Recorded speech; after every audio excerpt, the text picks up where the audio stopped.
So here we are back in town after our last venture into the ruins, and a few new buildings have opened up for us.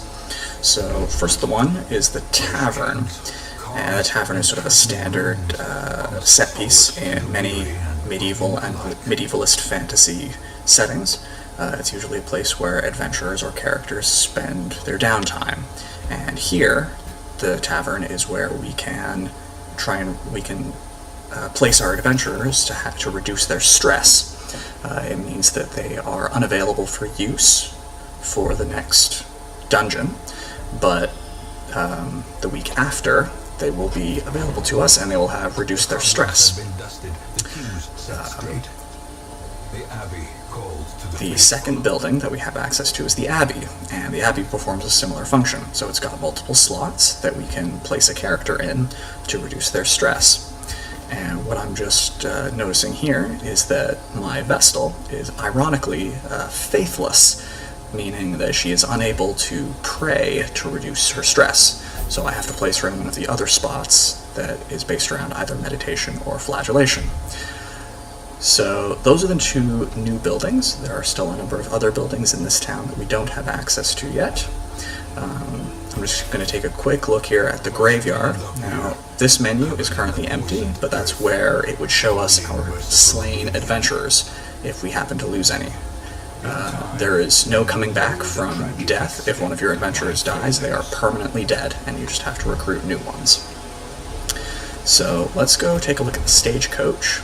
Now, we upgraded this last week so that we would have more adventures to choose from this week, and it looks like we have 4. There's an antiquarian.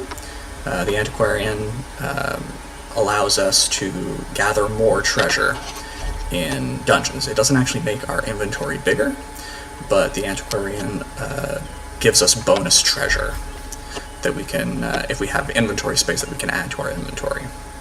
There's the abomination, who is an interesting character. Their main ability is to transform into a disgusting werewolf-like creature. However, it comes with a number of drawbacks, as we'll see in our next adventure run. There is another Vestal, who has a slightly different set of abilities and quirks from our first Vestal, but otherwise performs the same role. And then the final character is a Houndmaster, who does not do any fighting themselves, but instead uses their hunting dog to conduct all of their fighting for them. So we're just going to drag these 4 new characters into our roster. Aside from the Vestal, none of these characters are overtly medievalist in the way that, say, the Crusader and the Vestal and the Plague Doctor were before. However, we're just going to use them for the sake of being able to actually continue playing. Now, one thing here is that we nearly filled up our roster. So before we move on, we're going to have to spend some of our mana resources and expand our roster, and then we're just going to go ahead and get ready for another adventure. So we're going back into the ruins. However, I'm going to change things up a little bit this time. I'm going to bring a lot fewer torches than I did last time, and this is actually going to have a significant impact on the way that this dungeon plays out.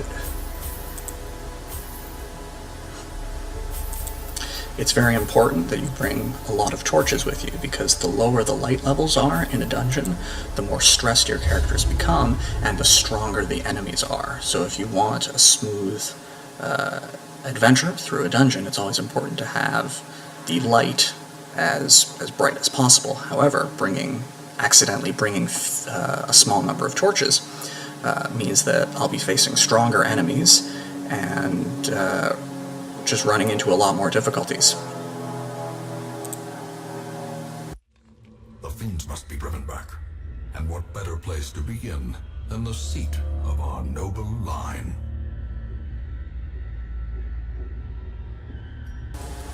So we're going to begin our adventure and move into the ruins, and again, we've already talked about a lot of this in a previous segment, so there's no need to elaborate on it. However, we're about to run into an interesting thing here. This small curio in front of us, this stack of books, I'm going to interact with it. However, it's going to, instead of giving me any kind of bonus, it's just going to stress my character out. And that's one interesting thing to note about this game, is that any of the interactables, any of the curios that you can run into that involve books or writing throughout this entire game, none of them have positive effects. All of the writing and reading that your characters can interact with in this game only serves to punish you for doing so. So moving into this next room, with this next encounter, we come across a room that we haven't actually seen before in the ruins. This looks like a torture room. As you can see, there's large spiked implements and wheels and a corpse hanging in the background, as well as a number of tools. And this kind of room with all of this torture equipment sort of harkens to the slightly misplaced ideas of the medieval Inquisition as this sinister organization that burned tons of people at the stake and tortured people. But again, that, like much of the things in this game, is more of an early modern concept that came from things like the Spanish Inquisition. But in this game, it just sort of puts it in there right alongside this very sort of medieval cathedral or castle-like structure that we're exploring, and it doesn't feel particularly out of place in the same way that our early modern characters don't feel particularly out of place beside our medieval characters, because they're all done in very much the same style, despite being from a number of different periods. So with this battle in full swing, I just want to take a few minutes to talk about the Abomination, who's leading our current party. Right now, as you can see, he's turned into his monstrous form, which, while giving him a big boost to damage, also stressed out a number of my characters quite a bit, which, combined with the fact that I'm running on a lower amount of torchlight, means that I've got very high stress meters on all of my characters, despite not that being very far into the dungeon. So, aside from gameplay mechanics, the Abomination is also interesting from a medievalist perspective, because it sort of reinforces that idea that this is a very grotesque medievalist game. There's monsters, there's things that go bump in the night, and they're all over the place, and in this case, they're even in our player party. And the game actually sort of acknowledges how strange that is a little bit, in that you'll notice that I recruited a new Vestal who could have been healing my characters, but I didn't bring them on this mission. And that's because the Vestal and the Crusader won't actually allow you to put them in a party with an Abomination. There's sort of this subtle acknowledgement that the Abomination is too grotesque, even for some of my own characters.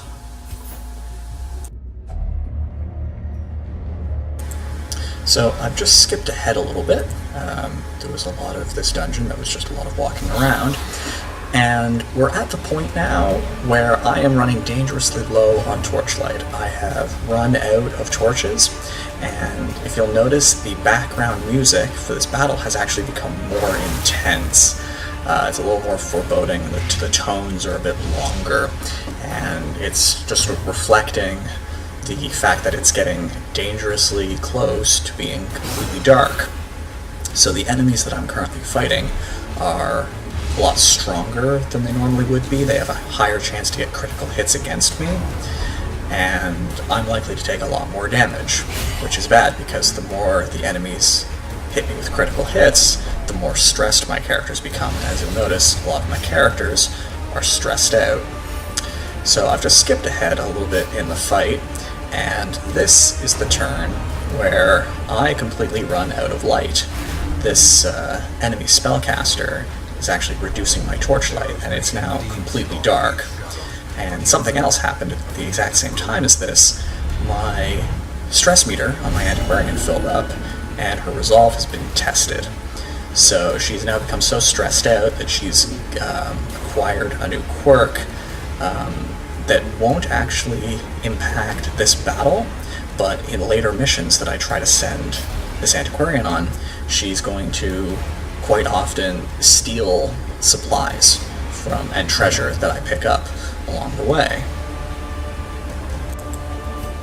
So what I was really aiming to sort of drive home with this particular segment is how this game attempts to sort of attack realism, and how it deals with the interactions between supplies and stress, and how that sort of impacts the gameplay as well as the sort of the authentic feel of the game.